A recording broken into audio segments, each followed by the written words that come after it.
એટલે કે હું જ્યારે બીજા ધોરણમાં હતી ને ત્યારથી જ હું સાહિત્યનું કરતી આવી છું. મારા દાદાએ મને સ્વરચિત કાવ્ય રચતા શીખવાડ્યું. પહેલાં મને એટલું ના આવડતું પણ મને રસ હતો. બીજા ધોરણમાં જ્યારે હતી ને ત્યારે વક્તૃત્વ સ્પર્ધામાં મારો પહેલો નંબર આવ્યો હતો. ખોટું નથી બોલતી, ત્યારથી બસ એક થઈ ગયું કે હવે મારે મોટા થઈને પણ સાહિત્યમાં જ આગળ વધવું છે.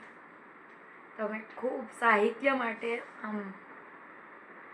એન્ડ મારા 10 વર્ષ મારા સાહિત્યમાં જ પસાર થયા. મારા 10 વર્ષ થઈ ગયા સાહિત્ય સાથે હું જોડીને રહી છું.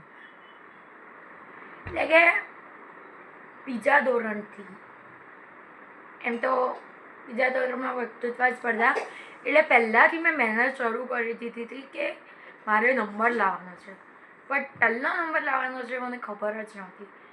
એટલે પણ જ્યારે મારું નામ અનાઉન્સ થયું ને કે પહેલો number rhythm Chirag oh my, હું એટલી ખુશ થઈને. એટલે જ્યારે હું સ્પીચ આપીને નીચે આવીને સ્પીચ આપીને તો મને એક દીદી બોલે કે તું આટલું સરસ બોલી છે, તારો પહેલો નંબર આવવો જ જોઈએ. મને થયું કે રિયલી, બટ એન્ડ મારા 10 વર્ષ મેં સાહિત્યમાં જ પસાર કરેલા.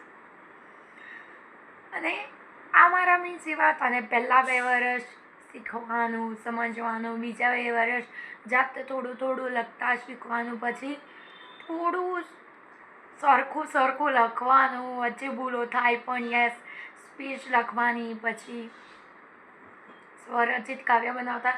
એ રીતે ધીમે ધીમે વર્ષ આગળ વધ્યા અને 10 વર્ષ ક્યારે પૂરા થઈ ગયા ખબર પણ ના પડી, પણ સાહિત્ય યાર